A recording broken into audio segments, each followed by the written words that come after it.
तो जैसे कि आपने टाइटल पढ़ा होगा, इस वीडियो में भी टोटल 7 पॉइंट्स ही है, जैसे कि पिछले वीडियो में थे अबाउट डिकीर्ति, इसमें भी 7 पॉइंट्स ही है। ये वहाँ से कैसे वैसे करके लाइक इन्फॉर्मेशन मिली है, तो उसके दौर पे मैं आपके साथ ये पॉइंट शेयर करने वाली हूँ। पहली बात, जब म्योगिनी छोटी थी तब वो पहले तो उसका जन्म हुआ था स्वीडन, यूरोप में उसका जन्म हुआ था। और जब काफ़ी छोटी थी तो अपने फैमिली को फाइनेंशियली सपोर्ट करने के लिए वो स्वीडन से अमेरिका शिफ्ट हो गई। उसकी जो भी फैमिली है, स्वीडिश फैमिली, वो अभी भी स्वीडन में ही है। फ्रेंड्स वगैरह हो गए अमेरिका में, लेकिन फैमिली का बेस जो है वो स्वीडन में ही है। दूसरा पॉइंट, जब अर्ली 1970s की बात है, या 1970s, शायद अर्ली 70s की ही बात है, जब म्योगिनी को बहुत ही एक सीवियर हेड इंजरी हुई थी और वो कोमा में चली गई थी और एक हॉस्पिटल में एडमिट हुई थी बिकॉज वो कोमा में थी। और एट द सेम टाइम उसके जो पिता है वो डेथ बेड पे थे विद कैंसर। यस, और वो सेम हॉस्पिटल में एडमिट हुए थे दोनों। एक रूम में म्योगिनी थी कोमा में और सेकंड रूम में थे उसके पिता, जो ही was on the verge of dying from the cancer. और उनके पिताजी को लाइक एक ये देने की तसल्ली देने के लिए कि उनकी बेटी सेफ है, म्योगिनी समहाउ जस्ट कुछ देर पहले कोमा से बाहर आई थी और कोमा से वो बाहर आने के तुरंत बाद ही वो उठ के अपने पिताजी के रूम में चली गई, एक स्माइल रख के खुद के फेस पे, और उनको एक तसल्ली दी कि एक आपकी बेटी सेफ है। तो उसकी जो भी विल पावर थी इस बॉडी फॉर्म में वो काफ़ी इमेंस थी।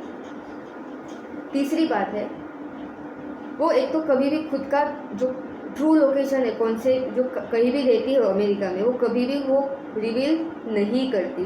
कुछ बातें लाइक उसका स्वभाव ऐसा है म्योगिनी का इस बॉडी फॉर्म में कि वो बहुत ही कम बात करती है और बहुत ही कम शेयर करती है, क्योंकि एक तो वो तंग आ गई है लोगों से कि जो इंटरफियर करने की कोशिश करते हैं उसके प्राइवेसी के साथ, तो उनसे वो तंग आके वो बहुत कुछ बताती नहीं है।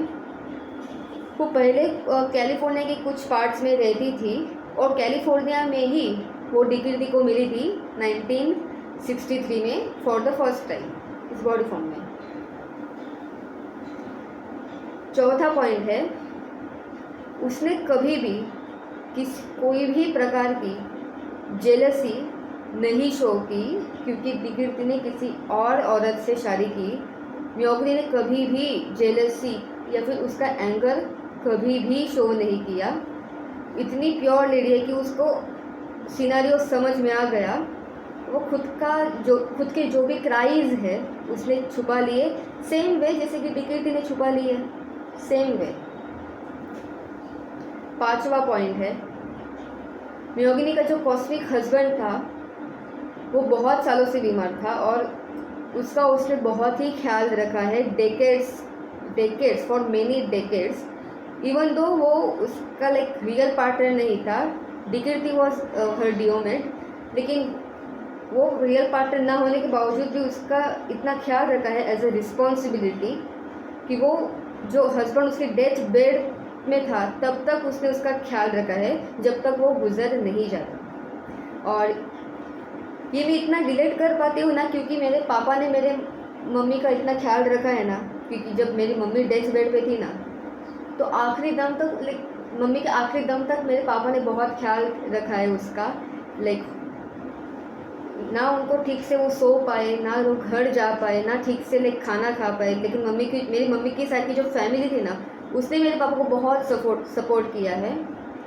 लाइक तो यही बात है कि लाइक एक रिस्पॉन्सिबिलिटी के दौर पे पापा ने बहुत कुछ किया है, तो ये पॉइंट्स में रिलेट कर पाती हूँ, आई नो दिस।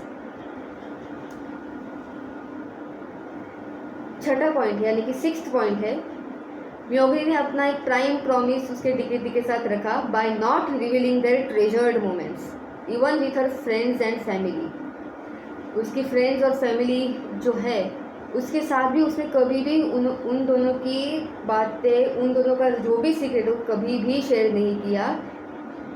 इतना उसने उन मोमेंट्स को ट्रेजर करके रखा है, और लोग पता नहीं क्या अज्यूम करे ना करे, उसने जो म्योगनी ने जो भी सत्य है, जो भी ट्रुथ है, उसने ऑलरेडी प्लेस करके रखा है डिक्रिटी के बारे में, उसके बारे में, खुद के बारे में भी रखा है।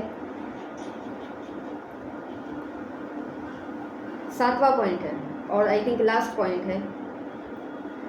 Another prime promise was helping the mankind despite any as.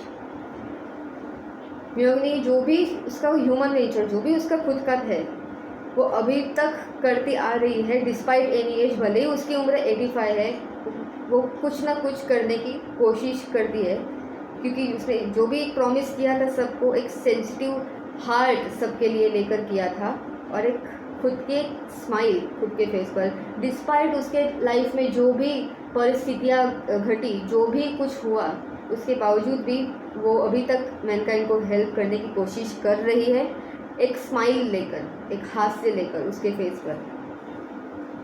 अभी वापस बात आती है एक लाइट हार्टेड मोमेंट की। जैसे मैंने आपको पिछली वीडियो में एक लाइट हार्टेड मोमेंट शेयर की थी, वैसे ही इस वीडियो में एक लाइट हार्टेड मोमेंट है। तो मैंने बहुत बार ना म्योगनी को मैसेज किया है मेरे फ़ोन पर से, बहुत बार उसको मैसेज किया था और बहुत बार बात करने की कोशिश की। तो और इतनी अच्छी है कि मैंने फर्स्ट टाइम उसको मैसेज किया था ना म्योगनी को, तो आई थिंक मैंने रात को मैसेज किया था, और उधर अमेरिका में जब सुबह सुबह वो उठी, उसने तुरंत एक दिल भेज दिया, एक हार्ट दे दिया मेरे मैसेज को। और ऐसा बहुत बहुत हुआ कि जब भी मैंने उससे बात करने की कोशिश की है ना, मेरे मैसेजेस पर, मेरे कुछ भी कमेंट्स है, उससे बात करने की कोशिश की है ना, तो उसका एक ही रिएक्शन होता है, हार्ट देने का। तो मुझे पता है कि उसके, क्योंकि कभी उसका जो भी है ना, उसको जो भी कन्वे करना है ना, वो बात नहीं करती, उसकी एक रिएक्शंस होती है, उससे ही वो कन्वे करती है। वो मैंने उसका पैटर्न मैंने वो देख लिया है। तो मैं उसका पैटर्न अभी समझ गई हूँ। तो मेरी तरफ से और भी ट्रिपल हार्ट्स मैं उसको भेज रही हूँ इधर से कि एक हार्ट, एक 2-3 हार्ट उधर से आए, तो मैं 2-3 हार्ट इधर से भेज रही हूँ उसको। ये है इस वीडियो का लाइट हार्टेड मोमेंट। बहुत कुछ शेयर के लिए, बहुत ही ट्रेजिक पॉइंट शेयर के लिए अभी मुझे लाइट हार्टेड मोमेंट्स भी चाहिए। मैंने पिछले वीडियो में भी, उस डिक्रिप्टिव के वीडियो में भी लाइट हार्टेड मोमेंट शेयर किया है, इस वीडियो में भी लाइट हार्टेड मोमेंट शेयर करते हैं। Thank you.